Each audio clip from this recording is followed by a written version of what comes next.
Hi Internet, as always, here's my Matchbox disclaimer. I'm not your attorney unless you have signed a contract and paid the applicable fees. This video is for information and not legal advice.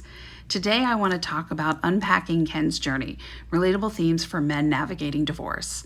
I think that the men who are claiming the Barbie movie is anti-man, they're missing a really important theme.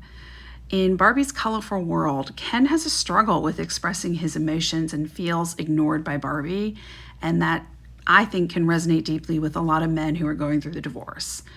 In the beginning of the film, Ken's character arc offers insightful parallels to the challenges men face when they're trying to communicate and support their partners. I think this relatability is not only evident in his emotional journey throughout the film, but is also intertwined with broader themes such as the patriarchy's impact on men's emotional expression.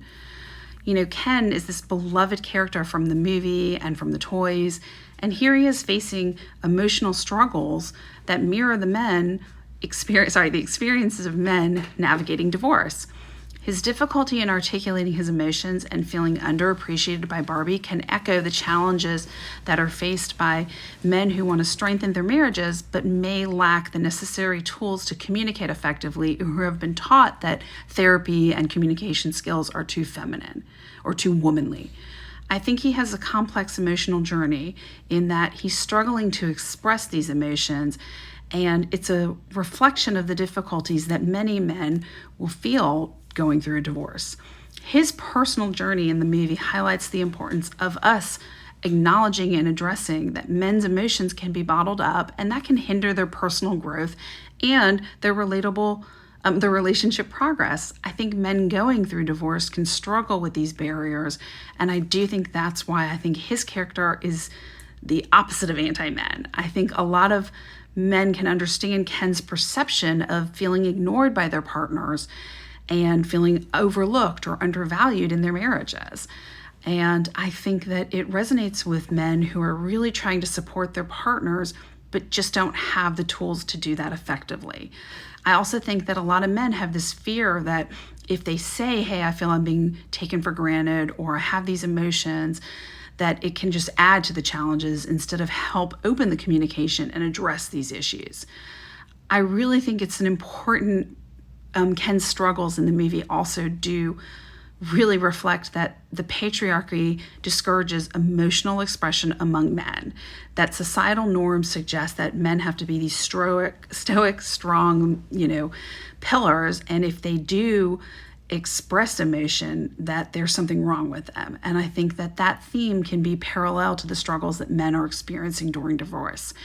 There's these traditional expectations of how men should act, and I think that does hinder these healthy relationships with their partners and their children to some extent. I think that the intersection of his journey and the challenges faced by men during the divorce really does address the need to address men's emotional intelligence and helping men improve their communication skills, giving them support, and just recognizing that this is a whole societal issue, and if we can work on these issues, we can actually build stronger relationships, which would benefit women and children in the divorce process. So I really think that the Barbie movie, that Ken having this struggle and going through in the beginning, not being able to express his emotions, his value being so tied to Barbie's validation of him, is so relatable to men. I think a lot of men don't even realize that the patriarchy doesn't help all of them, and that it can cause oppression and problems for men with their emotional needs. And I think that in Ken's story, if we're looking at it in relation to a divorce, at the end of the movie, he does want to have a way to communicate and have a healthier life.